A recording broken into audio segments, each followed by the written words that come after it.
Welcome to our YouTube channel JPS Ratanmala Majhaulia, the best educational YouTube channel. Let's start studying. Hello students, आज हम लोग science का chapter 3 metals and non metals आगे continue करेंगे। Last class में हम लोग पढ़े थे difference between metals and non metals on the basis of their physical properties. यानी कि लास्ट क्लास हम लोग मेटल्स की भी फिजिकल प्रॉपर्टीज पढ़े थे, नॉन मेटल्स की भी फिजिकल प्रॉपर्टीज हम लोग पढ़े थे और उसी बेसिस पर मेटल्स और नॉन मेटल्स में हम लोगों ने डिफरेंस क्रिएट किया था। आज की क्लास में हम लोग पढ़ेंगे केमिकल प्रॉपर्टीज ऑफ मेटल्स। तो आइए स्टार्ट करते हैं chemical properties of metals. First property है almost all metals combine with oxygen to form metal oxides. लगभग सभी के सभी मेटल्स ऑक्सीजन के साथ कंबाइन करके मेटल ऑक्साइड बनाते हैं।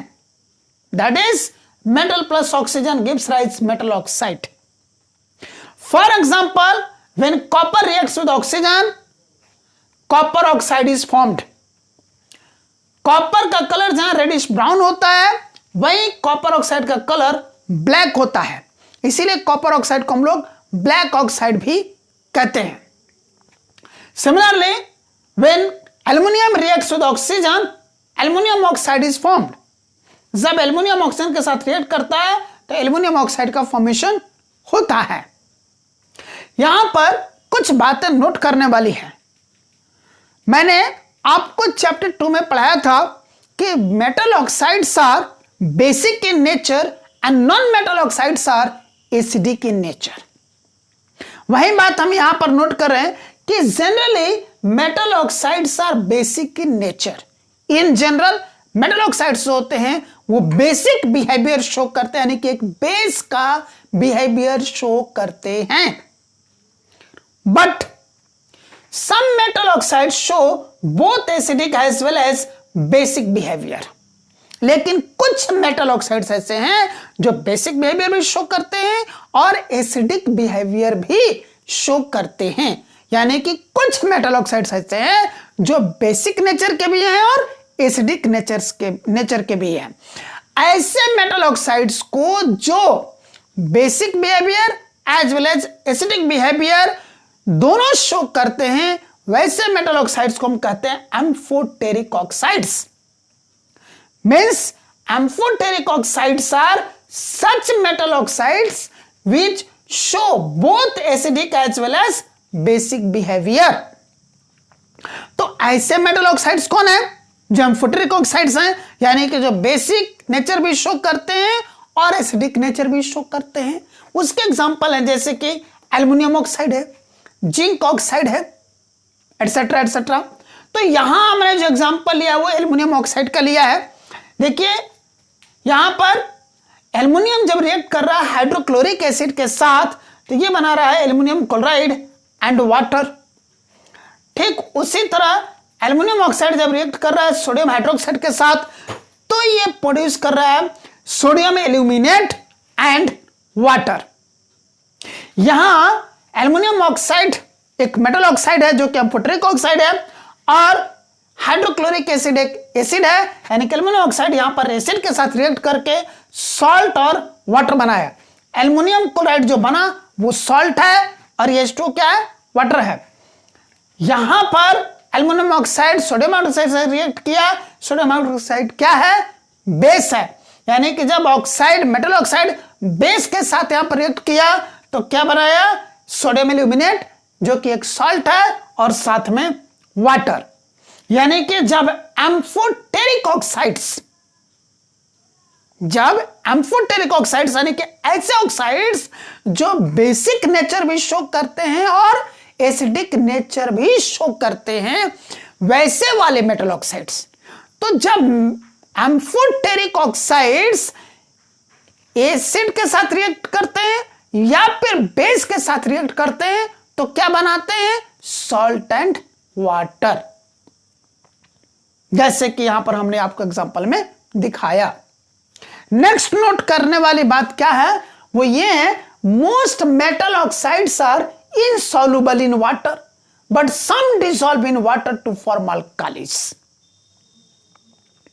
यानी कि ज्यादातर जो मेटल ऑक्साइड्स होते हैं वाटर में इनसॉल्युबल होते हैं, वाटर में डिसॉल्व नहीं होते, वाटर में पानी में वो घुलते नहीं हैं। लेकिन कुछ मेटल ऑक्साइड्स ऐसे हैं जो वाटर में डिसॉल्व हो जाते हैं, वाटर में घुल जाते हैं, यानी कि वाटर में वो सॉल्युबल होते हैं, है ना। और फिर क्या बनाते हैं वो वाटर में डिसॉल्व होकर के अल्काली बनाते हैं। जो मेटल ऑक्साइड्स वाटर में डिसॉल्व हो जाते हैं वो वाले मेटल ऑक्साइड्स वाटर में डिसॉल्व होकर के अल्काली बनाते हैं। अब ये बेस क्या और अल्काली क्या है इसको भी चैप्टर 2 में मैंने आपको समझाया था। उस बेस को हम अल्काली कहते हैं जो सॉल्युबल इन वाटर होता है, और जो बेस सॉल्युबल इन वाटर नहीं होता उसको सिर्फ हम बेस कहते हैं, और जो बेस सॉल्युबल इन वाटर होता है उसको हम अल्काली कहते हैं। तो कुछ मेटल ऑक्साइड्स ऐसे हैं जो वाटर में डिसॉल्व होकर के क्या बनाते हैं, अल्काली बनाते हैं। फॉर एग्जांपल सोडियम ऑक्साइड जब वाटर से रिएक्ट करता है तो ये बनाता है सोडियम हाइड्रोक्साइड। सोडियम हाइड्रोक्साइड क्या है, एक बेस है, और एक ऐसा बेस है जो वाटर में डिसॉल्व हो जाता है, वाटर में सॉल्युबल होता है, इसलिए सोडियम हाइड्रोक्साइड एक अल्काली भी है। नेक्स्ट पोटेशियम ऑक्साइड जब वाटर के साथ रिएक्ट करता है तो ये पोटेशियम हाइड्रोक्साइड बनाता है। ये पोटेशियम हाइड्रोक्साइड भी वाटर में डिसॉल्व हो जाता है, वाटर में सॉल्युबल है, यानी कि यह भी एक क्या है, अल्काली है। तो आपने देखा कि कुछ मेटल ऑक्साइड्स ऐसे हैं जो वाटर में डिसॉल्व होकर के अल्काली बनाते हैं, पर ज्यादातर जो मेटल ऑक्साइड्स हैं वो वाटर में इनसॉल्युबल होते हैं, वाटर में कभी डिसॉल्व ही नहीं करते, घुलते ही नहीं है। नेक्स्ट जो नोट करके रखने वाली बात है वो ये है कि different metals show different reactivity towards oxygen. अलग अलग जो मेटल हैं ऑक्सीजन के साथ अलग अलग तरीके से रिएक्ट करते हैं। सारे के सारे मेटल्स ऑक्सीजन के साथ एक जैसा रिएक्शन नहीं शो करते, अलग अलग मेटल्स ऑक्सीजन के साथ अलग अलग तरह का रिएक्शन शो करते हैं। For example potassium and sodium react vigorously and catch fire. Sodium और पोटेशियम इतनी तेजी से रिएक्ट करता है ऑक्सीजन के साथ कि जैसे ही आप उनको ओपन एटमॉस्फेयर में रखते हैं वो फायर कैच कर लेते हैं, यानी कि आग लग जाती है, तुरंत वो जल जाते हैं। कौन, सोडियम और पोटेशियम इतने हाईली रिएक्टिव है कि जब आप सोडियम और पोटेशियम को जैसे ही ओपन एटमॉस्फेयर में रखेंगे वैसे ही ये आग पकड़ लेंगे, दे कैच फायर। अब इसलिए इस तरह के एक्सीडेंटल फायर से बचने के लिए हम क्या करते हैं, सोडियम और पोटेशियम को ऑलवेज केरोसिन ऑयल में डुबा करके रखते हैं, क्योंकि ये केरोसिन ऑयल के साथ रिएक्ट नहीं करते हैं। केरोसिन ऑयल के साथ सोडियम और पोटेशियम रिएक्ट नहीं करते, इसलिए उनको केरोसिन ऑयल में ही इमर्स करके उसमें डुबा करके रखते हो तो वो सेफ रहते हैं। आप जैसे ओपन एटमॉस्फेयर में निकालेंगे उनमें वाइगरसली रिएक्शन होगा और they will catch fire. Next magnesium, aluminium, zinc, lead etcetera, ये ऐसे मेटल्स हैं जो रैपिडली रिएक्ट करते हैं ऑक्सीजन के साथ, यानी कि ये इतने तेजी से रिएक्ट नहीं करते ऑक्सीजन के साथ कि ये फायर कैच कर ले, आग लग जाए। देखिए जैसे कि सोडियम और पोटेशियम के केस में हुआ, यहां उतनी तेजी से रिएक्शन नहीं होता है, थोड़ा स्लो रिएक्शन होता है, और तब ये मैग्नीशियम अपना मैग्नीशियम ऑक्साइड फॉर्म करता है, एल्युमिनियम ऑक्साइड, जिंक ऑक्साइड और लेड ऑक्साइड फॉर्म करता है। ये सोडियम और पोटेशियम की तुलना में लेस स्पीड से, थोड़ी कम स्पीड से रिएक्ट करते हैं, उतनी तेजी से, उतने फास्ट, उतना वाइगर से रिएक्ट नहीं करते कि फायर कैच हो जाए, बट फिर भी फास्ट करते हैं, यानी कि उनसे स्लो करते हैं बट फास्ट करते हैं, रैपिडली करते हैं, तेजी से रिएक्ट करते हैं। Then iron react slowly. Iron oxygen के साथ रिएक्ट करता है, आयरन ऑक्साइड बनाता है। आयरन ऑक्साइड को हम लोग क्या कहते हैं, रस्ट, जंग कहते हैं, उसका फॉर्मेशन होता है, लेकिन वो स्लो होता है। आप किसी भी आयरन आर्टिकल को ओपन एटमॉस्फेयर में छोड़ देते हैं, मॉइस्ट एयर में छोड़ देते हैं, तो ऐसा थोड़ा ना होता है कि आपने छोड़ा और उसके ऊपर जंग लग गई, रस्टिंग हो गई उसकी, ऐसा नहीं होता। वो कुछ टाइम लेता है, यानी कि एक स्लो प्रोसेस हो गया। अब अगर उल्टा चले हम लोग, तो आयरन जिस स्पीड से ऑक्सीजन के साथ रिएक्ट किया, उससे थोड़ा फास्टर स्पीड से ये वाले मेटल्स मैग्नीशियम, एल्यूमिनियम, जिंक और लेड रिएक्ट करेंगे ऑक्सीजन के साथ, और बहुत ज्यादा हाई स्पीड के साथ रिएक्ट करते हैं सोडियम और पोटेशियम ऑक्सीजन के साथ। उधर से बात करें तो सबसे फास्ट रेट से रिएक्ट करेंगे सोडियम और पोटेशियम ऑक्सीजन के साथ, उससे थोड़ा स्लो रेट से रिएक्ट करेंगे मैग्नीशियम, एल्यूमिनियम, जिंक और लेड जैसे मेटल्स, और उससे भी स्लोअर रेट से रिएक्ट करेगा ऑक्सीजन के साथ कौन? Iron. Iron does not burn on heating. अगर आप आयरन को, लोहे को गर्म करेंगे तो जलेगा नहीं, लेकिन जो आयरन फिलिंग्स हैं, यानी कि लौह जो चूर्ण है, लोहे के जो चूर्ण है, बुरादे हैं, उनको अगर आप फ्लेम पर डालेंगे तो वो जलेंगे। तो iron does not burn on heating, iron filings burn vigorously on flame. बड़ी तेजी से जलते हैं आयरन के बुरादे को, उनके फिलिंग्स को, आयरन फिलिंग्स को जैसे आप फ्लेम पर डालेंगे बड़ी तेजी से जल जाएंगे। लेकिन पूरा का पूरा आयरन रखेंगे तो नहीं जलेगा, वो धीरे धीरे गर्म होकर रेड हॉट जरूर होगा, इतना रेड हॉट हो जाएगा कि आप उसको पिट पिट करके जैसा शेप देना चाहे वैसा दे सकते हैं, जैसे लोहार शेप देता है, लेकिन वो कभी बर्न नहीं होगा, जलेगा नहीं। और वही जब उसका आपने फिलिंग्स बना दिया, यानी उसके बुरादे बना दिए, छोटे छोटे कण बना दिए पाउडर जैसा, उसको अगर आप फ्लेम पर डालेंगे तो बर्न होगा। नेक्स्ट नोट करके रखने वाली बात एग्जाम्पल में आ गई, वो है copper does not burn but forms oxide. Copper जो है वो भी नहीं जलता है, आग में आप रखेंगे कॉपर को नहीं जलेगा, लेकिन ऑक्सीजन के साथ रिएक्ट करके कॉपर ऑक्साइड बनाता है। और कॉपर ऑक्साइड का कलर कैसा होता है? ब्लैक कलर होता है।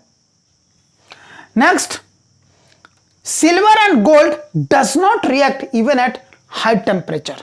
सिल्वर और गोल्ड जो है वो ऑक्सीजन के साथ बिल्कुल भी रिएक्ट नहीं करते हैं, यहां तक कि हाई टेम्परेचर पर भी रिएक्ट नहीं करते हैं, उनको गर्म करने पर भी वो रिएक्शन के साथ रिएक्ट नहीं करते हैं। कौन? सिल्वर और gold. Next, metals react with water and produce metal oxide and hydrogen gas. Metals जो हैं वाटर के साथ रिएक्ट करके मेटल ऑक्साइड और साथ में हाइड्रोजन गैस बनाते हैं, यानी कि metal plus water gives rise metal oxide plus hydrogen. Generally ऐसा होता है।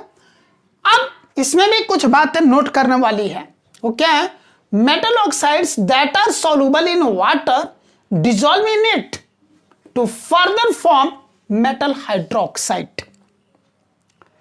यानी कि मेटल जो है वाटर के साथ रिएक्ट करके क्या बनाता है? मेटल ऑक्साइड और वाटर बनाता है। यहां जो मेटल ऑक्साइड फॉर्म हुआ, ये मेटल ऑक्साइड अगर वाटर में सॉल्युबल है, यानी कि वाटर में डिसॉल्व हो सकता है, तो ये वाला मेटल ऑक्साइड फिर से फर्दर, यहां तो वाटर सफिशिएंट है, मेटल को वाटर के साथ रिएक्ट कराया तो यहां वाटर सफिशिएंट अमाउंट में अवेलेबल है। ऐसा नहीं कि सारा का सारा वाटर ही मेटल के साथ रिएक्ट हो गया, मेटल ऑक्साइड बन गया, हाइड्रोजन बन गया और वहां पर कोई वाटर बचा ही नहीं, ऐसा नहीं है। वहां पर एक्सेस वाटर कुछ होगा, यानी कि ये रिएक्शन होने के बावजूद भी कुछ वाटर बचा हुआ है, एक्सेस वाटर है, ठीक है। और अगर एक्सेस वाटर नहीं भी है, तब भी अचानक सारा का सारा मेटल पूरे के पूरे वाटर के साथ रिएक्ट करके एक ही बार में at a time metal oxide hydrogen gas तो बना नहीं लेगा। मेटल वाटर के साथ कुछ रिएक्ट किया, मेटल ऑक्साइड बना, वो वाला मेटल ऑक्साइड झट वहां जो वाटर अवेलेबल है उसके साथ रिएक्ट करके मेटल हाइड्रोक्साइड बना लेगा, अगर वो मेटल ऑक्साइड वाटर में सॉल्युबल है, यानी कि उसमें डिसॉल्व हो सकता है। तब अगर यहां जो मेटल ऑक्साइड फॉर्म हुआ वो वाटर में सॉल्युबल नहीं है, तब ये रिएक्शन यहीं पर स्टॉप हो जाएगा। एक बार फिर से समझे, मेटल जनरली मेटल वाटर के साथ रिएक्ट करके मेटल ऑक्साइड फॉर्म करता है, साथ में हाइड्रोजन गैस फॉर्म करता है। अगर यह मेटल ऑक्साइड वाटर में सॉल्युबल नहीं है, यानी कि वाटर में इनसॉल्युबल है, वाटर में डिसॉल्व नहीं हो सकता, तो ये रिएक्शन यहीं पर स्टॉप हो गया। लेकिन अगर यहां जो मेटल ऑक्साइड फॉर्म हुआ है वो वाटर में सॉल्युबल है, वाटर में डिसॉल्व हो सकता है, तो फर्दर यहां जो वाटर अवेलेबल है उस वाटर के साथ रिएक्ट करके क्या बना लेता है, मेटल हाइड्रोक्साइड बना लेता है। वही चीज यहां लिखा हुआ है, metal oxide plus water gives rise to metal hydroxide. अगली बात जो नोट करने वाली है वो ये है कि all metals do not react with water. सारे के सारे मेटल्स वाटर के साथ रिएक्ट नहीं करते हैं, यानी कि जरूर कुछ ऐसे मेटल्स होंगे अपवाद में जो वाटर के साथ बिल्कुल भी रिएक्ट नहीं करते होंगे। फॉर एग्जाम्पल उनके पॉइंट्स हमने यहां पर नोट कर दिए, lead, copper, silver and gold. ये ऐसे मेटल्स हैं जो do not react with water at all. ये बिल्कुल भी वाटर के साथ रिएक्ट नहीं करते हैं, चाहे वो वाटर लिक्विड स्टेट में हो, चाहे वो वाटर सॉलिड स्टेट में हो, चाहे वो वाटर गैसेस स्टेट में हो। यानी कि वाटर लिक्विड स्टेट में वाटर के फॉर्म में हो, या वाटर सॉलिड स्टेट में आइस के फॉर्म में हो, या फिर वाटर गैसेस स्टेट में यानी कि स्टीम के फॉर्म में हो। वाटर अपने किसी भी स्टेट में हो, किसी भी फॉर्म में हो, वाटर के साथ ये मेटल्स लेड, कॉपर, सिल्वर और गोल्ड बिल्कुल भी रिएक्ट नहीं करते हैं, है ना। यानी कि कुछ मेटल्स आपका पानी में हो गए, तो all metals do not react with water. सारे के सारे मेटल्स वाटर के साथ रिएक्ट नहीं करते हैं। नेक्स्ट जो पॉइंट नोट करने वाली वो है, potassium and sodium react violently with cold water. Potassium और सोडियम जो है वाटर के साथ वायलेंटली रिएक्ट करते हैं, यानी कि बहुत ही फास्टली रिएक्ट करते हैं, और वो जो रिएक्शन होता है वो हाईली एक्सोथर्मिक होता है। वहां बहुत ही high amount of heat energy release होती है, जिसकी वजह से वहां पे फायर कैच हो जाता है, यानी कि आग लग जाती है ना। Potassium plus water gives rise potassium hydroxide and hydrogen gas and heat. अब यहां इतने high amount of heat energy release होता है। आपको मैंने बताया था चैप्टर 1 में कि जिस केमिकल रिएक्शन में हीट एनर्जी इवॉल्व होती है, हीट एनर्जी रिलीज होती है, उस केमिकल रिएक्शन को हम लोग एक्सोथर्मिक केमिकल रिएक्शन कहते हैं। तो ये वाला रिएक्शन इतना एक्सोथर्मिक है, हाईली एक्सोथर्मिक है, कि यहां जो हीट एनर्जी रिलीज हुई है वो हीट एनर्जी इस हाइड्रोजन गैस को बर्न करने लगती है, जिसकी वजह से यहां पर फायर कैच कर लेता है, आग लग जाती है। सिमिलरली सोडियम जब रिएक्ट करता है वाटर के साथ तो सोडियम हाइड्रोक्साइड फॉर्म होता है, साथ में हाइड्रोजन गैस, और फिर से हीट एनर्जी रिलीज होती है। यहां भी ये हीट एनर्जी इतनी अनफ होती है, ये इतना हाईली एक्सोथर्मिक होता है कि इसी हीट के कारण ये हाइड्रोजन गैस जो फॉर्म हुआ है वो फायर कैच कर लेता है, आग लग जाती है, हाइड्रोजन गैस जलने लगता है। इसीलिए हम कहते हैं कि potassium and sodium react violently with cold water. ठंडे पानी के साथ वायलेंटली रिएक्ट करते हैं, यानी कि एक्सीडेंटली फायर कैच होता है। नेक्स्ट जो बात नोट करने वाली है वो ये है, reaction of calcium with water is less violent. Calcium भी वाटर के साथ रिएक्ट करता है, लेकिन उसका रिएक्शन लेस वायलेंट होता है। लेस वायलेंट होने का अर्थ क्या हुआ कि यहां भी ये रिएक्शन एक्सोथर्मिक ही है, हीट एनर्जी रिलीज होगी, लेकिन वो हीट एनर्जी इतनी एनफ नहीं होगी ताकि यहां जो हाइड्रोजन गैस फॉर्म हुआ वो फायर कैच कर ले, यानी कि ये लेस एक्सोथर्मिक है। तो calcium plus water gives rise calcium hydroxide and hydrogen. साथ में यहां पर प्लस हीट मैंने नहीं लिखा है क्योंकि यहां पर वेरी वेरी लेस एक्सोथर्मिक है, ये इतनी हीट रिलीज नहीं होती जिससे कि हाइड्रोजन गैस बर्न हो सके, फायर कैच कर सके। बट यहां पर एक और चीज हमको देखने के लिए मिलती है वो ये है कि यहां ये जो हाइड्रोजन गैस इवॉल्व हुआ है इसके बुलबुले छूटते हैं, बबल्स अराइज होते हैं, और इस हाइड्रोजन गैस के जो बबल्स हैं इस कैल्शियम के सरफेस पर जाकर स्टिक हो जाते हैं, चिपक जाते हैं, जिसकी वजह से ये कैल्शियम अब क्या करता है, वाटर के सरफेस पर फ्लोट करने लगता है, तैरने लगता है। यानी कि calcium starts floating because the bubbles of hydrogen stick to its surface.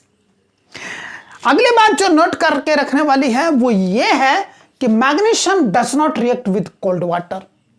Magnesium ठंडे पानी के साथ रिएक्ट नहीं करता है। फिर किसके साथ रिएक्ट करता है? Magnesium reacts with hot water to form magnesium oxide and hydrogen. Magnesium hot water के साथ यानी कि गर्म पानी के साथ, गर्म जल के साथ रिएक्ट करके मैग्नीशियम हाइड्रोक्साइड और साथ में हाइड्रोजन गैस बनाता है। यहां भी ये रिएक्शन एक्सोथर्मिक है but very very less exothermic है। यहां पर हीट एनर्जी वेरी वेरी यानी कि नेग्लिजिबल अमाउंट में रिलीज होती है, इतनी एनफ नहीं होती कि जो हाइड्रोजन गैस यहां पर फॉर्म हुआ है वो हाइड्रोजन गैस बर्न हो सके, यानी कि यहां पर फायर कैच कर सके। इतनी एक्सोथर्मिक रिएक्शन ये नहीं होती है, उतने हाई अमाउंट में हीट एनर्जी रिलीज यहां पर नहीं होती है। बट जैसे कैल्शियम के साथ हुआ था वैसा यहां भी हो रहा है कि हाइड्रोजन के जो बबल्स अराइज होते हैं वो मैग्नीशियम के सरफेस के साथ स्टिक हो जाते हैं, उसके साथ चिपक जाता है, जिसकी वजह से मैग्नीशियम भी वाटर के सरफेस पर फ्लोट करने लगता है। यानी कि एक बार हम कह सकते हैं कि मैग्नीशियम सेम वे में रिएक्ट करता है जैसे कि कैल्शियम रिएक्ट किया था, बट डिफरेंस यह है कि मैग्नीशियम कोल्ड वाटर के साथ नहीं, हॉट वाटर के साथ रिएक्ट करता है। अगली बात जो ध्यान में रखने वाली है वो ये है, aluminium, iron, zinc do not react either with cold और hot water. They react with steam to form the metal oxide and hydrogen. कुछ मेटल्स जैसे कि एल्युमिनियम हो गए, आयरन है, जिंक है, ये ना तो कोल्ड वाटर के साथ रिएक्ट करते हैं, ठंडे पानी के साथ रिएक्ट करते हैं, ना ही हॉट वाटर यानी कि गर्म पानी के साथ भी रिएक्ट नहीं करते। किसके साथ रिएक्ट करते हैं? स्टीम के साथ, यानी कि वाटर वेपर के साथ ये रिएक्ट करते हैं। वो वाटर वेपर नहीं जो इवापोरेशन से रिलीज हुआ। आपने पढ़ा है 9th क्लास में इवापोरेशन क्या होता है। इवापोरेशन वो प्रोसेस होता है जिसमें वाटर लिक्विड स्टेट से गैसेस स्टेट में कन्वर्ट होता है बिलो इट्स बॉइलिंग पॉइंट। अपने बॉइलिंग पॉइंट से कम टेम्परेचर पर ही वाटर लिक्विड से गैसेस स्टेट में कन्वर्ट होने लगता है, उस प्रोसेस को हम इवापोरेशन कहते हैं। यानी कि इवापोरेशन से जो वाटर वेपर रिलीज हुआ है उस वाटर वेपर के साथ रिएक्ट नहीं करेगा। बॉइलिंग पॉइंट पर जो इवापोरेशन होगा यानी कि जो वेपोराइजेशन होगा, बॉइलिंग पॉइंट पर जब वाटर लिक्विड स्टेट से गैस स्टेट में कन्वर्ट होता है उसको हम क्या कहते हैं? वेपोराइजेशन। अब वह बिलो बॉइलिंग पॉइंट वाटर अपने लिक्विड स्टेट से गैस स्टेट में कन्वर्ट होता है तो उसको कहते हैं इवापोरेशन। तो इवापोरेशन वाले वाटर वेपर से नहीं, वो वेपोराइजेशन वाले वाटर वेपर से, और उस वेपोराइजेशन वाले वाटर वेपर को हम सिंपली स्टीम कहते हैं यानी कि भाप कहते हैं। तो उस स्टीम के साथ एल्युमिनियम, आयरन, जिंक रिएक्ट करते हैं, कोल्ड वाटर के साथ रिएक्ट नहीं करते, हॉट वाटर के साथ रिएक्ट नहीं करते, बट स्टीम के साथ रिएक्ट करके मेटल ऑक्साइड और हाइड्रोजन गैस बनाते हैं। फॉर एग्जांपल एल्युमिनियम जब वाटर के साथ रिएक्ट करता है तो एल्युमिनियम ऑक्साइड और हाइड्रोजन गैस बनाता है। उसी तरह आयरन जब वाटर के साथ रिएक्ट करता है तो आयरन ऑक्साइड और हाइड्रोजन गैस बनाता है। अगली बात जो नोट करके रखने वाली है, जो मैंने पहले ही बता दिया था, एक बार फिर से रिवाइज करवा दूं कि lead, copper, silver and gold do not react with water at all. ये वो मेटल्स है, लेड, कॉपर, सिल्वर और गोल्ड, कि वाटर चाहे किसी भी स्टेट में हो, सॉलिड स्टेट में, लिक्विड स्टेट में, गैसेस स्टेट में, स्टीम के फॉर्म में हो, हॉट वाटर हो, कोल्ड वाटर हो, चाहे जैसा भी हो, किसी भी तरह के वाटर के साथ ये रिएक्ट नहीं करते। ओके, तो हमने यहां पर जितने भी रिएक्शंस लिखे हैं सारे के सारे बैलेंस लिखे हैं, और मैं पूरे विजिबिलिटी आपको दे रहा हूं टीचिंग के दौरान, ताकि अगर आप नोट भी करना चाहें तो नोट कर लें। Next, metals react with acids to give a salt and hydrogen gas. Metals acid के साथ रिएक्ट करके क्या देते हैं हमको? Salt and hydrogen gas, that is metal plus dilute acid gives rise salt plus hydrogen. यानी कि जनरली यही हुआ कि जब भी मेटल डाइल्यूटेड एसिड के साथ रिएक्ट करेगा तो salt and hydrogen gas produce होंगे।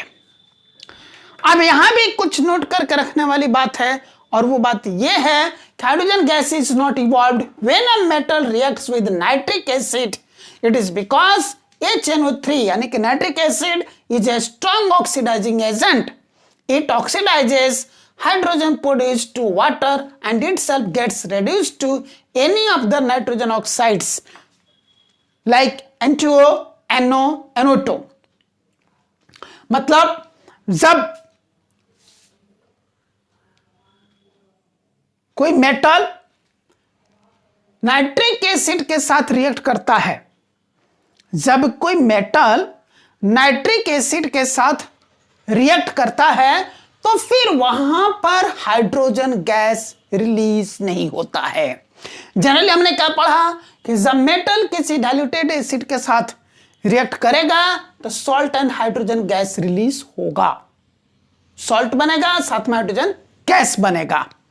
बट क्या हो रहा है कि जब कोई मेटल यहां डाइल्यूटेड एसिड की जगह जब नाइट्रिक एसिड आ जाए, नाइट्रिक एसिड के साथ रिएक्ट करेगा, तब यहां पर हाइड्रोजन गैस रिलीज नहीं होगा। क्यों नहीं रिलीज होगा यहां पर हाइड्रोजन गैस? क्योंकि जो नाइट्रिक एसिड हम यहां पर ले रहे हैं HNO3, यह एक स्ट्रॉन्ग ऑक्सीडाइजिंग एजेंट है। मैंने आपको ऑक्सीडाइजिंग एजेंट के बारे में पढ़ाया था कि ऑक्सीडाइजिंग एजेंट वो केमिकल सब्सटेंस होता है जो किसी रिएक्शन में किसी रिएक्टेंट को ऑक्सीजन सप्लाई करता है। एक बार फिर से सुनिए, ऑक्सीडाइजिंग एजेंट वो केमिकल सब्सटेंस होता है जो किसी केमिकल रिएक्शन के दौरान किसी रिएक्टेंट को ऑक्सीजन सप्लाई करता है।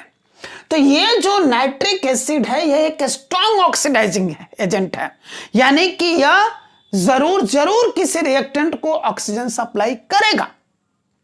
तो यहां पर वो कह रहा है कि ये नाइट्रिक एसिड यहां पर जो हाइड्रोजन गैस रिलीज हो रही है उसी हाइड्रोजन गैस को ये ऑक्सीजन सप्लाई कर देता है, और ऑक्सीजन सप्लाई करते ही ये जो हाइड्रोजन गैस रिलीज हुआ यहां पर, जब मेटल एसिड के साथ रिएक्ट किया सॉल्ट बना, हाइड्रोजन गैस बना, तो ये जो हाइड्रोजन गैस रिलीज हुआ इस हाइड्रोजन गैस को ये नाइट्रिक एसिड ऑक्सीजन सप्लाई कर दिया, जिसकी वजह से हाइड्रोजन वाटर में कन्वर्ट हो गया।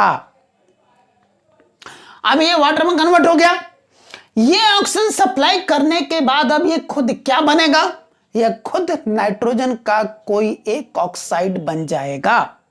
या तो ये नाइट्रोजन का एक ऑक्साइड N2 बना सकता है, या फिर नाइट्रोजन का दूसरा ऑक्साइड NO यानी कि नाइट्रोजन मोनोऑक्साइड बना सकता है, या फिर ये नाइट्रोजन का तीसरा ऑक्साइड यानी कि NO2 नाइट्रोजन डाइऑक्साइड बना सकता है। यानी कि जब कोई मेटल नाइट्रिक एसिड के साथ रिएक्ट करेगा तो उस केस में यहां जो हाइड्रोजन गैस रिलीज होगा उसको ये नाइट्रिक एसिड ऑक्सीजन सप्लाई करके वाटर में कन्वर्ट कर देगा, और यह नाइट्रिक एसिड खुद अपने किसी ऑक्साइड में कन्वर्ट हो जाएगा। यानी कि कुल मिलाकर के वहां हाइड्रोजन गैस रिलीज नहीं होने वाली है। इसीलिए कहा कि जब भी कोई मेटल नाइट्रिक एसिड के साथ रिएक्ट करता है तो वहां पर हाइड्रोजन गैस इवॉल्व नहीं होता। But magnesium and manganese react with very dilute nitric acid to evolve hydrogen gas. लेकिन सब हम पढ़ते आ रहे हैं, शुरू से ही बात पढ़ते आ रहे हैं कि हर जगह कोई ना कोई एक्सेप्शन हाजिर हो जाता है। जब हम लोग मेटल्स और नॉन मेटल्स की फिजिकल प्रॉपर्टीज पढ़ रहे थे तो वहां भी लगभग हर प्रॉपर्टी में कुछ ना कुछ एक्सेप्शन यानी का अपवाद आ जा रहा था। अब जब हम लोग केमिकल प्रॉपर्टीज पढ़ रहे हैं तो यहां भी एक्सेप्शन देखने के लिए मिल रहा है। तो ये जो रूल अभी हमने आपको पढ़ाया कि मेटल जब नाइट्रिक एसिड के साथ रिएक्ट करता है हाइड्रोजन गैस रिवॉल्व नहीं होगा, उसका फिर अब यहां पर एक एक्सेप्शन हाजिर हो गया, अपवाद हाजिर होगा। और वो एक्सेप्शन क्या है कि सब यहां पर मेटल की जगह हम मैग्नीशियम या मैग्नीज लेते हैं और यहां डाइल्यूटेड एसिड की जगह थोड़ा ज्यादा diluted, very diluted nitric acid ले लेते हैं, तब फिर से वही सॉल्ट एंड हाइड्रोजन गैस ही बनेगा, यानी कि हाइड्रोजन गैस रिलीज होगा। Okay, next, copper does not react with dilute hydrochloric acid. Copper जो है डाइल्यूटेड हाइड्रोक्लोरिक एसिड के साथ रिएक्ट नहीं करता है। अब इतने सारे जो केमिकल प्रॉपर्टीज हमने पढ़ी, उन केमिकल प्रॉपर्टीज के बेसिस पर अगर यह डिसाइड करना चाहें कि कोई दो हम मेटल ले लें और उसमें से कौन सा हाईली रिएक्टिव है और कौन लेस रिएक्टिव है, तो हम एक परफेक्ट डिसीजन पे नहीं पहुंच पाएंगे, एक परफेक्ट कंक्लूजन पर नहीं पहुंच पाएंगे कि आखिर जो दो मेटल हमने लिया है उनमें कौन हाईली रिएक्टिव है और कौन लेस रिएक्टिव है।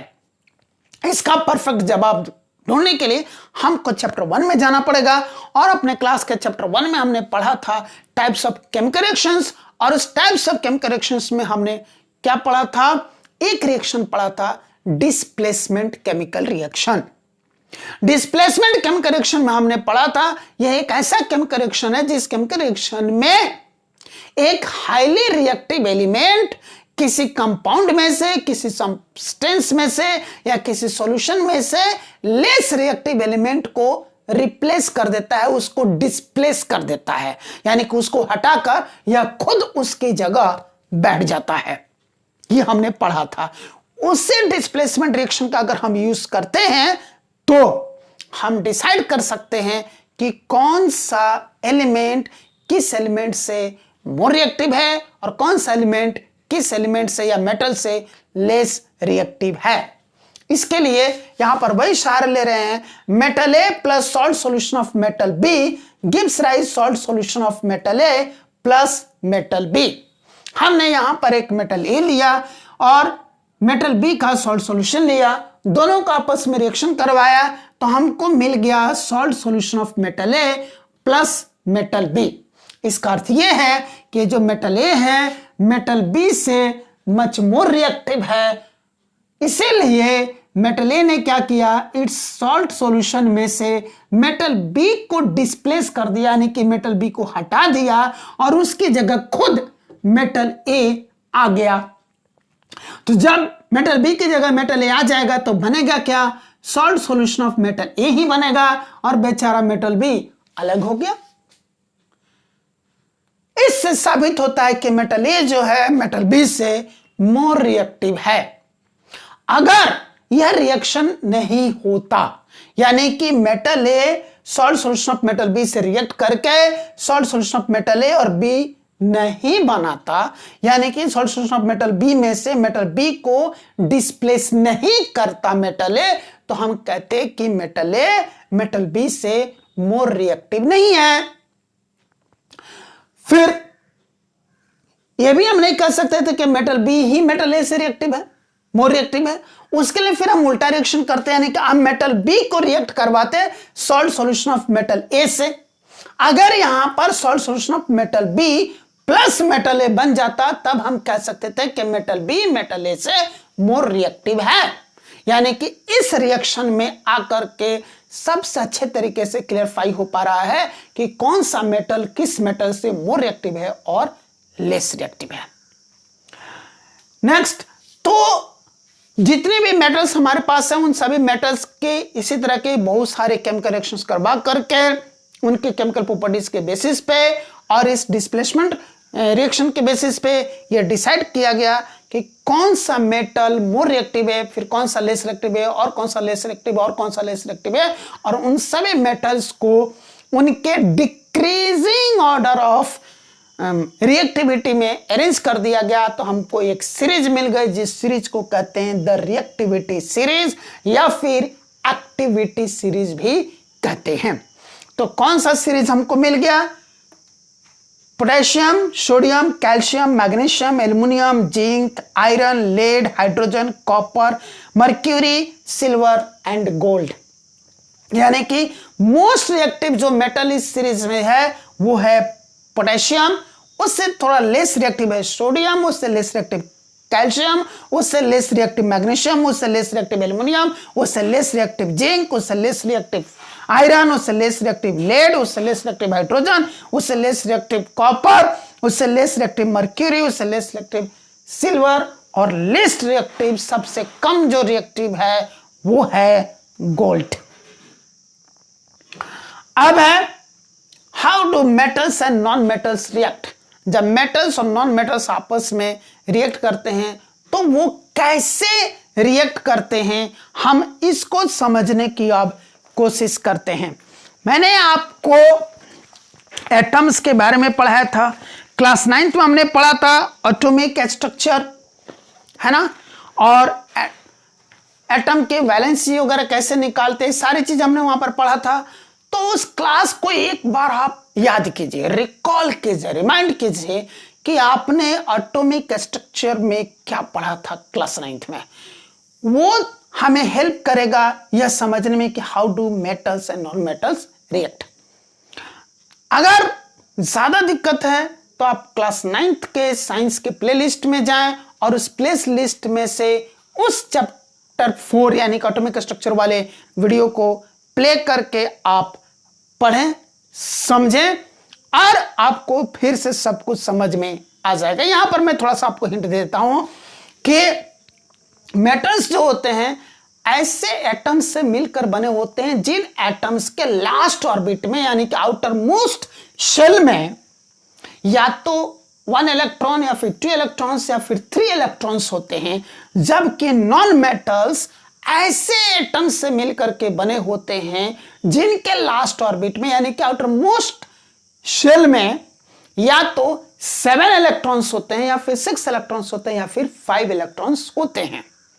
यानी कि चाहे मेटल्स के एटम्स हो चाहे नॉन मेटल्स के एटम्स हो, उनमें से किसी भी एटम का outer most orbit completely filled नहीं होता है, उनका ऑक्टेट कंप्लीट नहीं होता है। इसीलिए वे एटम्स क्या होते हैं, टोटली कंप्लीटली अनस्टेबल होते हैं और वो बेचैन रहते हैं अपना ऑक्टेट कंप्लीट करने के लिए, इनर्ट गैस कॉन्फ़िगरेशन कंप्लीट करने के लिए, नोबल गैस कॉन्फ़िगरेशन को कंप्लीट करने के लिए। तो जिन एटम्स के लास्ट ऑर्बिट में या तो 1 इलेक्ट्रॉन है या 2 इलेक्ट्रॉन से फिर 3 इलेक्ट्रॉन से, ऐसे एटम्स के लिए बेटर होता है कि वे इलेक्ट्रॉन्स लूज कर रहे हैं और फिर वे अपना ऑक्टेट कंप्लीट करें। लेकिन जिन एटम्स के लास्ट ऑर्बिट में 5 या 6 या 7 इलेक्ट्रॉन्स होते हैं, उनके लिए इजियर होता है कि वे कहीं से इलेक्ट्रॉन्स गेन करके अपना ऑक्टेट कंप्लीट करें। यानी कि जिस एटम के लास्ट ऑर्बिट में 1 इलेक्ट्रॉन होगा वो 1 इलेक्ट्रॉन लूज करेगा, जिस एटम के लास्ट ऑर्बिट में 2 इलेक्ट्रॉन्स होंगे वो 2 इलेक्ट्रॉन्स लूज करेगा, और जिस एटम के लास्ट ऑर्बिट में 3 इलेक्ट्रॉन्स होंगे वो 3 इलेक्ट्रॉन्स लूज करेगा। जिस एटम के लास्ट ऑर्बिट में 5 इलेक्ट्रॉन्स होंगे वो 3 इलेक्ट्रॉन्स गेन करेगा। जिस एटम के लास्ट ऑर्बिट में 6 इलेक्ट्रॉन्स होंगे वो 2 एटम्स गेन करेगा, और जिस एटम के लास्ट ऑर्बिट में 7 इलेक्ट्रॉन्स होंगे वो 1 इलेक्ट्रॉन गेन करेगा।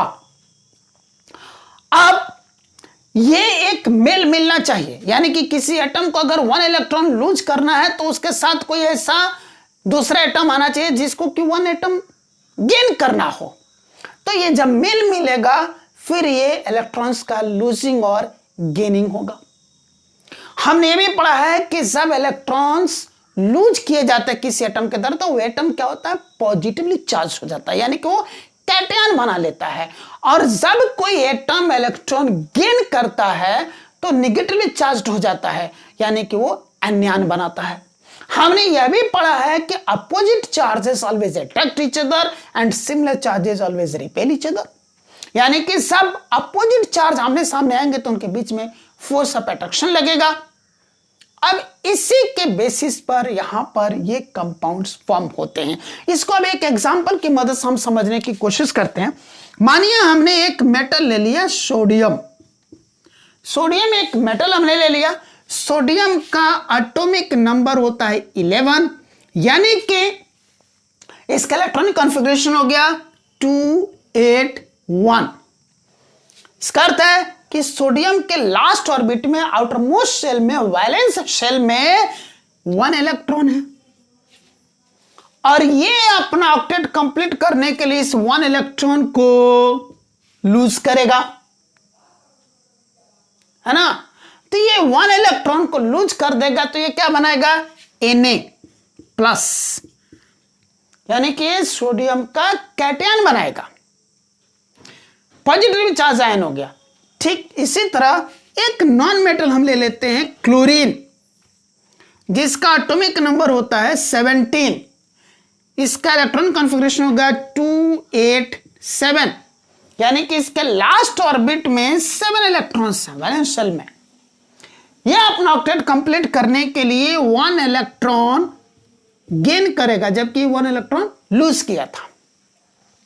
अब यह 1 इलेक्ट्रॉन गेन करके क्या बनाएगा, Cl- बनाएगा, यानी कि निगेटिवली चार्ज आयन बनाएगा, जिसको कि हम लोग अनियानिक कहते हैं।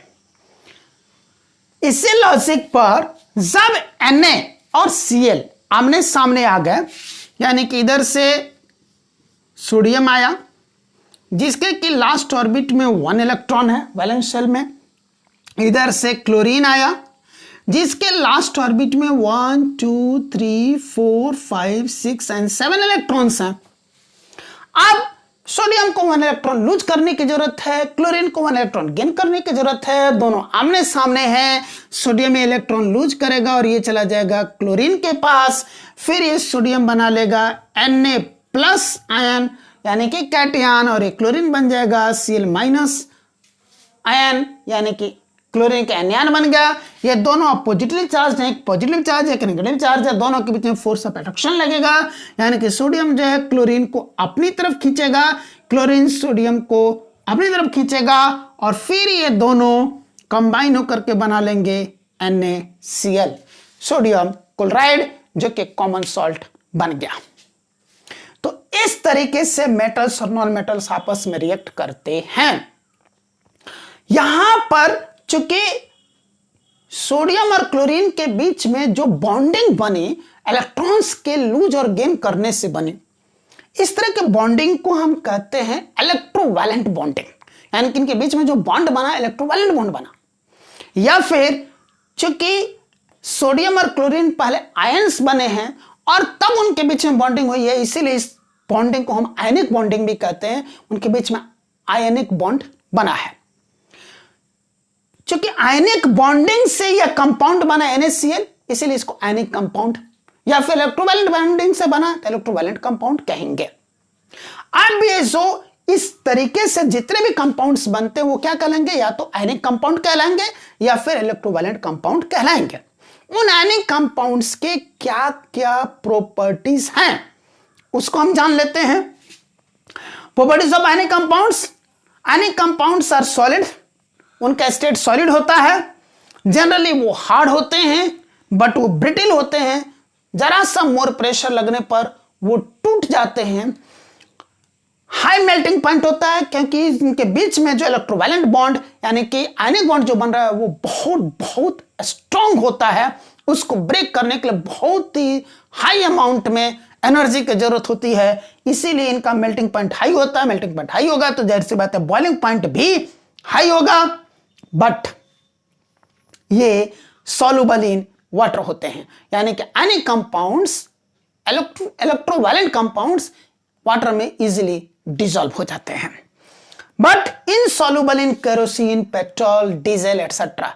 इनको केरोसिन में, पेट्रोल में, डीजल में अगर डिसॉल्व करेंगे तो डिसॉल्व नहीं होंगे, उसमें ये इनसॉल्युबल होते हैं। एंड नेक्स्ट है कंडक्ट इलेक्ट्रिसिटी। जब हम इन आयनिक कंपाउंड्स का सॉल्यूशन लेते हैं तो वो सॉल्यूशन, आयनिक कंपाउंड का सॉल्यूशन इजीली इलेक्ट्रिक करंट को अपने थ्रू पास होने देता है, यानी कि इलेक्ट्रिसिटी को वो कंडक्ट करता है। कंडक्ट करेगा क्योंकि इलेक्ट्रिसिटी क्या होती है, rate of drifting of electrons is called as electric current, या फिर rate of drifting of charge is called as electric current. तो वहां पर हो क्या रहा है, रेट ड्रिफ्टिंग हो रही है चार्ज की, ड्रिफ्टिंग हो रही है इलेक्ट्रॉन्स के। ड्रिफ्टिंग मतलब फ्लो, मूवमेंट, मोशन, यानी कि जिस सॉल्यूशन में चार्ज पार्टिकल्स बनेंगे वही तो ड्रिफ्ट करेंगे, वही तो मूव करेंगे, तभी तो इलेक्ट्रिसिटी वहां आएगी। तो चूंकि ये आयनिक कंपाउंड्स हैं, इलेक्ट्रोवैलेंट कंपाउंड्स हैं। जब ये वाटर में डिसॉल्व होंगे, सॉल्यूशन बनाने के लिए वाटर में डिसॉल्व करना पड़ेगा, जब ये वाटर में डिसॉल्व होंगे तो ये आयंस अलग अलग हो जाएंगे, कैटायंस और एनायंस अलग अलग हो जाएंगे और उन्हीं चार्ज पार्टिकल्स का फ्लो स्टार्ट होगा जिससे इलेक्ट्रिसिटी कंस्टिट्यूट होगी। इसीलिए हम कहते हैं कि जो आयनिक कंपाउंड्स हैं जब वो सॉल्यूशन फॉर्म में रहते हैं तो इलेक्ट्रिसिटी को कंडक्ट करते हैं। तो आज की क्लास हम यहां पर टर्मिनेट करते हैं। जब हम अगली क्लास में मिलेंगे तो हम पढ़ेंगे इसी चैप्टर को, आगे कंटिन्यू करेंगे। चैप्टर 3 को मेटल्स एंड नॉन मेटल्स को कंस्टिट्यूट करेंगे और वहां हम पढ़ेंगे extraction of metals. Thanks for watching, keep learning, keep growing.